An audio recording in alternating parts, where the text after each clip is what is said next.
In the heart of the prosperous kingdom of Azura, there was a magnificent palace surrounded by lush gardens and sparkling fountains. It was in this palace that King Olufemi and Queen Adesua ruled with wisdom and compassion. The kingdom was flourishing under their reign and the people were happy and content.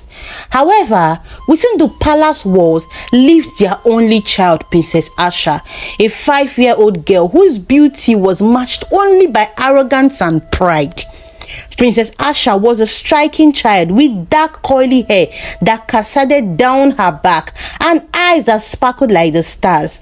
Despite her tender age, she had already gained a reputation for being incredibly spoiled and disrespectful. She believed herself to be superior to everyone else, even her parents, and treated the palace staff with disdain. The king and queen, though loving and kind, had indulged Asha's every whim, hoping to keep her happy and content. However, their leniency had only served to inflate her already overgrown sense of self-importance. Servants and courtiers alike were subjected to her tantrums and demands, and no one dared to cross her for fear of her wrath. As Asha's 6th birthday approached, the palace buzzed with preparations for a grand celebration. The king and queen hoped that the lavish party would bring joy to their daughter and perhaps soften her haughty demeanor. They invited nobles from far and wide, and the palace grounds were transformed into a fairy tale wonderland adorned with colorful banners, flowers, and lights. On the day of the celebration, Asha was dressed in a gown of the finest silk, adorned with precious jewels that shimmered in the sunlight. She looked every bit the part of a princess, but her scowl marred her otherwise angelic face. She was unhappy with the arrangements, finding fault in everything from the decorations to the food. As the guests arrived, they were greeted with a forced smile from Asha, who was more interested in flaunting her wealth and beauty than in making genuine connections. The other children tried to engage her in games and activities, but Asha dismissed them with a wave of her hand, deeming them unworthy of her time. Amidst the festivities, an old woman dressed in tattered clothes made her way to the palace gates. She was bent with age and carried a wooden staff to support herself. The guards, seeing her humble appearance, were about to turn her away when she spoke in a voice that commanded attention. "Please, let me speak to the king and queen. I have come to offer a gift for the young princess," she said. The guards were hesitant, but something about the old woman's demeanor made them decide to grant her request. They escorted her to the king and queen, who were curious about the unexpected visitor. The old woman bowed deeply before the royal couple. "Your Majesties, I have traveled from afar to present a gift to your daughter, Princess Asha. It is a special gift that I believe will help her become the leader she is destined to be." The king and queen, intrigued by the woman's words, allowed her to approach Asha. The princess looked at the old woman with disdain, unimpressed by her appearance. The old woman handed Asha a small, intricately carved wooden box. "This box contains a gift that will reveal its true nature in time. Treat it with care and respect, for it holds the key to your future." Asha snatched the box from the old woman's hands, barely muttering a thank you. The old woman smiled sadly and bowed once more before leaving the palace. Curious about the box, Asha took it to her room and examined it closely. Despite its simple exterior, it was adorned with delicate carvings that seemed to tell a story. She tried to open it, but the lid wouldn't budge. Frustrated, she tossed the box aside and went about her day, dismissing the old woman's words as nonsense. That night, as Asha slept, the box began to glow softly. The magic within the box was beginning to work, setting the stage for a series of events that would change her life forever. The following morning, the palace was thrown into chaos. Princess Asha was nowhere to be found. Her bed was empty and her room showed no signs of struggle or disappearance. The king and queen were frantic, and a search party was immediately organized to find the missing princess. The entire kingdom was mobilized in the search, but there was no trace of Asha. Days turned into weeks and hope began to fade. The king and queen were devastated, their hearts heavy with worry and sorrow. Unknown to the kingdom, Asha had been teleported into a mystical land within the enchanted forest, a place known only to those who believe in magic. She awoke in a small clearing, surrounded by towering trees and vibrant flowers. Confused and scared, she called out for help, but there was no response.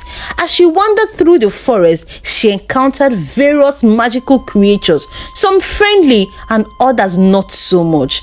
She quickly realized that she was far from home and would need to rely on her wits and courage to survive.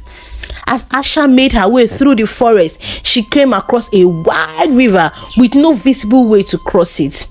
The water was swift and deep, and she knew she couldn't swim. She sat down on the river bank, feeling helpless and frustrated. Just then, a talking frog appeared on a lily pad. "Why do you look so sad, little princess?" the frog said. Asha was taken aback by the talking frog, but quickly composed herself. "I need to cross the river, but I don't know how," she replied. The frog looked at her thoughtfully. "I can help you, but you must first do something for me. Bring me a golden leaf from the tree on the other side of the river," she said. Asha frowned. "How am I supposed to get to the other side to get the leaf if I can't cross the river?" she asked. The frog smiled. "That is for you to figure out, princess. Remember, sometimes you need to think outside the box to find a solution." Determined to find a way, Asha looked around and noticed a fallen tree nearby.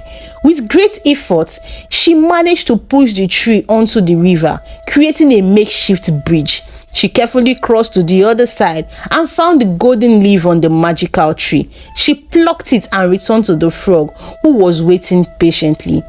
"Well done, princess," the frog said. "Here is your reward."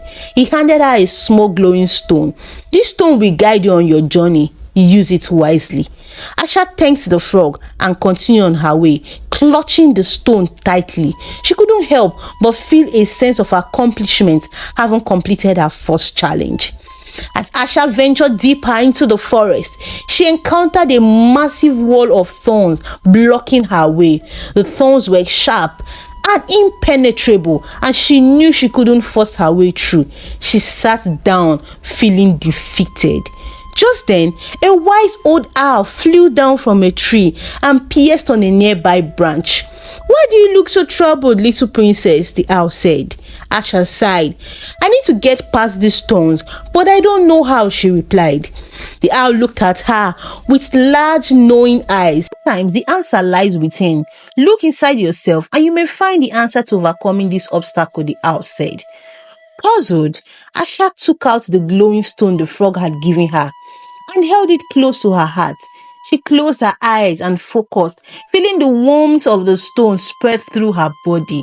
To her amazement, the stone began to emit a soft, soothing light that enveloped her in a protective shield. With the shield around her, Asha was able to walk through the walls of thorns without getting hurt. On the other side, she found a beautiful meadow filled with flowers and butterflies. She thanked the owl and continued on her journey, feeling a newfound sense of confidence. As Asha continued her journey, she came across a steep mountain. The path was rocky and treacherous, and she knew it would be a difficult climb. Determined to reach the top, she began her ascent, carefully navigating the narrow ledges and loose rocks.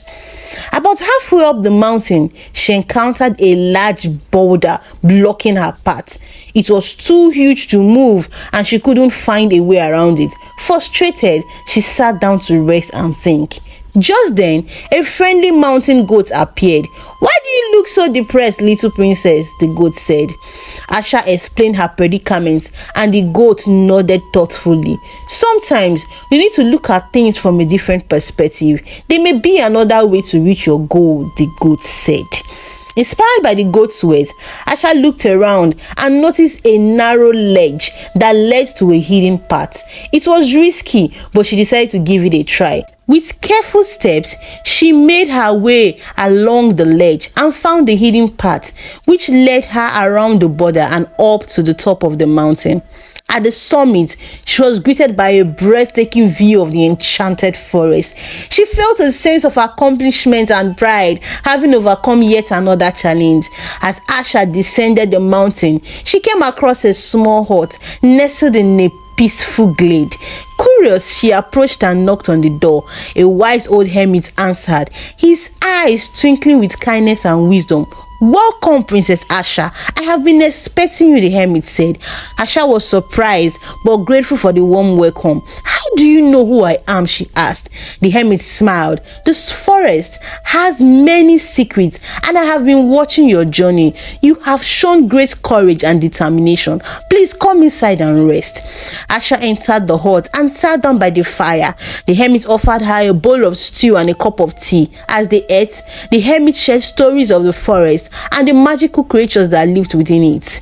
"You have come a long way, princess, but your journey is not yet over. There is still much for you to learn," the hermit said. Asha listened intently, feeling a deep sense of respect for the old wise man. She realized that her arrogance and pride had blinded her to the wisdom and beauty of the world around her. The next morning, the hermit gave Asha a small, intricately carved wooden key. "This key will unlock the door to your final challenge. Use it wisely," he said. Asha thanked the hermit and continued on her journey, feeling a sense of anticipation and determination. She soon came across a large ancient door hidden in the forest. Using the key, she unlocked the door and stepped inside. She found herself in a beautiful garden filled with colorful flowers and sparkling fountains. In the center of the garden stood a majestic tree, its branches heavy with golden fruits. She approached the tree and noticed a small glowing boss on its base. She reached for the boss. A voice echoed through the garden. "Princess Asha, you have shown great courage and humility on your journey. Now you must make a choice. Will you take the golden fruits for yourself, or will you share them with others?" Asha thought about her journey and the lessons she had learned. She realized that true happiness and fulfillment came from compassion, kindness, and humility. With a humble heart, she decided to share the golden fruit with others. As she made this decision, the garden was filled with a warm, radiant light. The voice spoke again. "You have chosen wisely, princess. The magic of the golden fruit will now be shared with your kingdom, bringing prosperity and happiness to all." With a box in hand, Asha was transported back to the palace. She found herself in the room, surrounded by her worried parents and the palace staff. They were overjoyed to see her sound and safe. Asha hugged her parents tightly, tears streaming down her face. "I'm so sorry for my arrogance and disrespect. I have learned so much on my journey, and I promise to be a better person," she said.